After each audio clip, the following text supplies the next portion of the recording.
what the outcome is. I don't have a predetermined notion. Yes, I saw the video. Yes, I saw that. But a thorough investigation will see what happened before that. It will take all factors in, and it will come up with a fair and just conclusion. And we will accept that.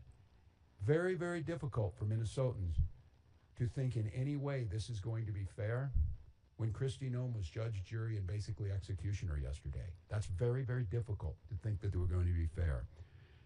With that being said, Minnesotans, we've risen to the occasion so far, but it's going to get challenging. It's going to be challenging because I feel your anger. The human desire to lash out in this moment is very real. I can tell you that that is the wish of many people, that they fulfill the wish they want to see us turn on one another, turn towards violence rather than peaceful reconciliation, rather than peaceful civil disobedience. And we have to do our best to not play into that. I say this too when I saw yesterday some of the anger, whether it's Minneapolis Police, Minnesota State Patrol, Hennepin County Sheriff's Office, Minnesota National Guard. They are there to protect and serve, as it said. They are there to protect Minnesotans. Throwing your anger at them only inflames this situation.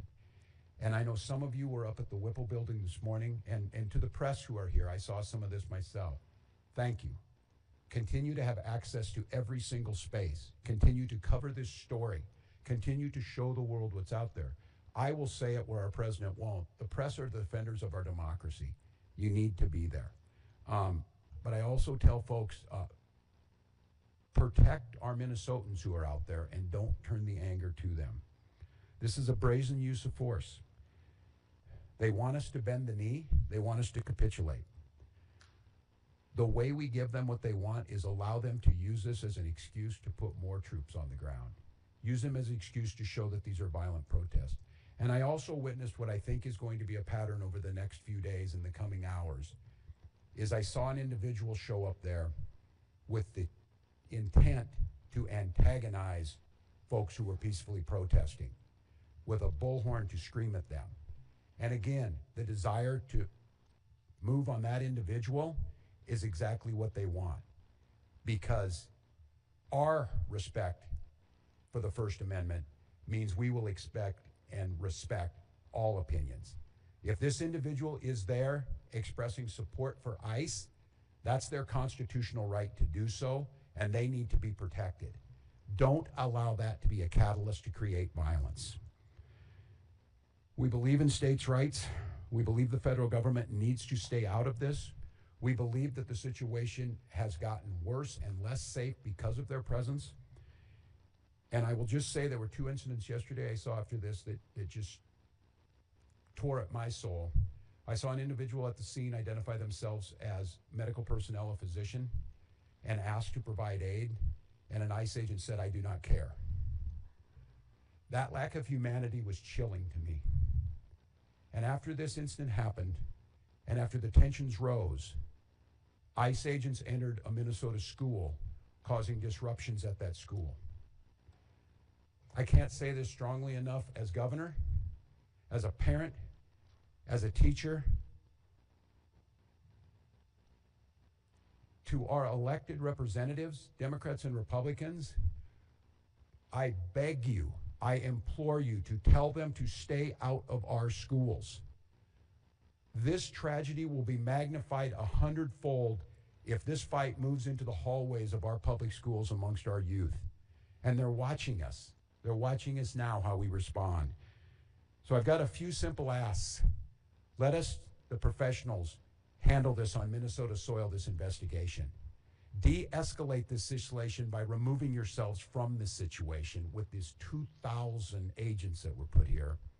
And above all else, stay out of our schools. I'd like to ask you to care, but that might be a step too far for some people. But I know Minnesotans care. So we'll protest peacefully. We will win in courts.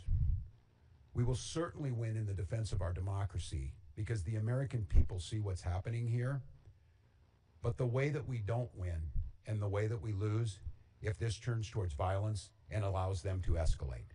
It cannot happen. So I ask the grass top leaders out there, the faith leaders, the folks who are on the streets, and in many times the true leaders are not the elected officials. They're the folks on the ground.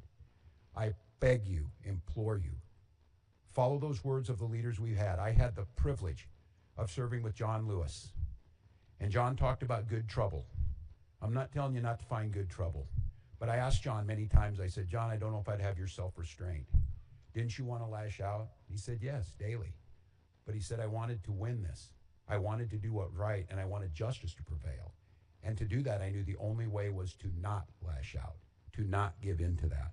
So to each and every one of you, we're not going to win this through violence. We're going to win it through justice. We're going to win it through compassion. We're going to win it through Minnesota Nice, and we're going to win it by holding every one of these people accountable as they should for what we've seen on the streets of Minneapolis. With that, I'm going to turn to Commissioner Jacobson to give you a situation update. Thank you, Governor. Again, I'm Bob Jacobson, and it is my honor to serve as the Commissioner of Public Safety. First of all, again, I want to express my sincere condolences to the loved ones of Renee Nicole Good. Someone has lost their life, and that is not something that anyone takes lightly. Minnesotans came out yesterday to express their grief, their frustration, and their anger at this terrible tragedy. I expect that they will continue to come out today. And I want to thank everyone who demonstrated peacefully. This helped honor Renee's memory and gave her family space to mourn. Minnesota's residents and visitors have the right to demonstrate and to exercise their First Amendment rights. I want to remind everyone that there are safe ways to do so. Our goal is to reduce tensions, to avoid conflict, and to maintain a calm environment. As I mentioned yesterday, we recommend the following safe and lawful ways to demonstrate. Please get together peacefully with others in public areas where pedestrians are allowed. March or walk together in pedestrian areas, please, not on the roadways. Make your voice heard through chants, speeches, and displaying signs. There are a few things I just want to mention very quickly that are unsafe. Because as always, our top priority is public safety, and we cannot allow behaviors that create hazards, threaten public safety, or disrupt emergency services or endanger people nearby. That would include certainly demonstrating on the freeway, walking on highways, throwing objects, setting things on fire, property damage, graffiti, fireworks, illegal weapons, reckless and dangerous driving, or assaultive or aggressive behavior. I know that we all want more definitive answers about that fatal shooting that occurred yesterday. And as we are able to get those answers and dispel rumors and false information, then we can rightfully honor Renee's memory and help her family, loved ones, and our community heal. With that, I'll turn it back to Governor Walz and maybe a few questions. Please. Esme?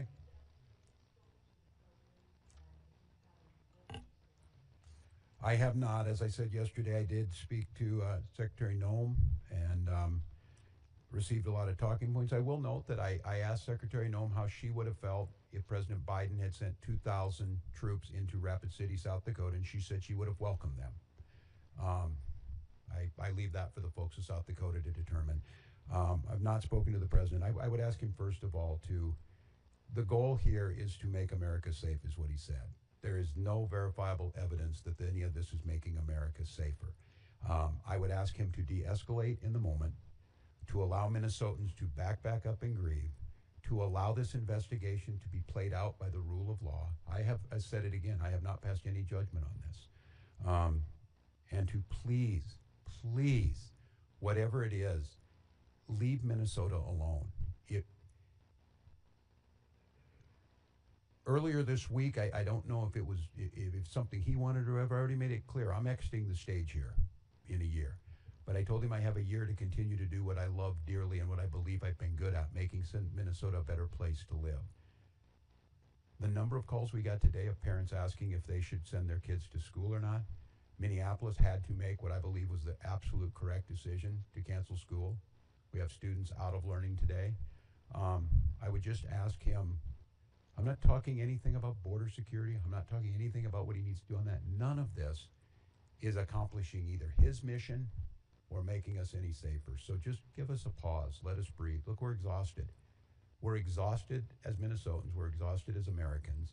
And this relentless assault on Minnesota, for whatever reason, is just cruel now. It has reached cruelness. So please, just give us a break. And if it's me, you're already getting what you want. But leave my people alone. Leave our state alone.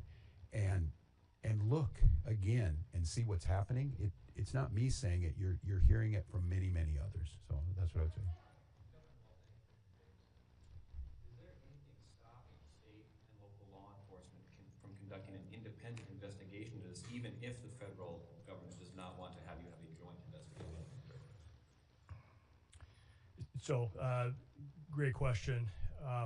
We have asked for cooperation from the federal government. We were invited in to do a joint investigation on this initially. We continue to work with the federal government all the time on joint investigations. This is not something new, whether it be with the FBI or other federal law enforcement agencies. So we are accustomed to doing joint investigations. As the governor has mentioned, our Force Investigative Unit within the BCA has a stellar reputation for doing quality investigations, for finding the answers to the questions that people have. There are so many questions out there that I know the public has from watching what's been shown on social media and regular media. And the goal for me would be to provide an investigation, preferably in tandem with the Federal Bureau of Investigation, because we work with them all the time, and they do have all the evidence in the original investigative notes and reports. We have none of that. They have shared none of that with us. We would welcome the opportunity to jump back in, to do that investigation, use our high-quality investigators from the BCA to be able to do that with them, to find the answers that the public deserves. Without any of that information or without any of that assistance from the FBI or the federal government, we would be at a loss to be able to initiate and conduct a thorough investigation. For us to be able to do that, it would be extremely difficult, if not impossible, without cooperation from the federal government. How difficult would it be to file state charges without the cooperation of the FBI? To be able to file state charges, we would need, again, a full investigation, which would include the opportunity to have been at the crime scene, to have had the opportunity to take a look at all the video and evidence that the FBI would have in their possession. I don't make any prejudgments about what happened yesterday. We can all see what we want to see on the videos and what we have seen in the media. That doesn't mean that none of us, I will not, as a public safety professional, jump to any conclusions as to who is at fault in this. What I will say, though, is that unless we do that thorough investigation, unless we have access to all of that evidence, unless we have access to the agents that were involved in that, to any witnesses, without any of that, we would not be able to put together a quality investigation for any prosecutor to be able to make a determination as to whether or not someone should be charged with a crime. I'm going to note on this, too, that no one less than Tom Holman yesterday said it would be unprofessional to pass judgment ahead of time. Now, the disconnect between what Tom Holman said and Kristi Noem said needs to be rectified by the federal government. I will note, too, this is a question I asked, not being an attorney of my team, and it will go to the family, that there will certainly be civil cases filed on this, and those will be filed in Minnesota court and be held in court. Corn? What is standard operating procedure when a federal agent of any kind in Minnesota shot and killed somebody, a civilian? Are you usually involved? Is there usually a joint investigation? Generally, if there is any investigation involving use by a federal officer, generally the federal government, federal officials will lead that investigation. We have participated in numerous investigations in the past It is very infrequent where there's a use of force by law enforcement officer, federal law enforcement officer, but we have worked jointly and shared information in previous investigations. I'd like to say, I'm gonna add on this. I'm gonna say, if you truly wanted to de-escalate this situation, the logical conclusion would be to follow that procedure and allow Minnesota to participate. And that's where we started yesterday. And it's one of the reasons I came out here, and I'm not going to criticize that because that was the proper process. And I'm going to have to talk to Minnesotans to try, and it's a very difficult task. I think we all know what can happen here, to calmly wait until all the facts come out. I think you in this room are seeing the gravity of this situation by not allowing Minnesota to participate, and the prejudgment that's already been made by leadership creates a very, very dangerous situation. And that's why, once again, I'm going to reiterate to our federal partners, simply let us be part of this. Use our professional folks. They will gain you the credibility and the trust of Minnesotans to believe the work that you're doing is honest, and it's not just a whitewash to backfill a predeceived notion. All right. So I got time for that the state can do to put in additional protection around schools or to allow for additional e-learning days for these situations? Yeah, it's interesting, Dana, that you would ask that. We were just, as we were coming in here discussing, someone asked about that, and they mentioned Ruby Bridges, and the Little Rock folks, about escorting people in. We have not determined that yet, but it is a situation that we're going to have to explore.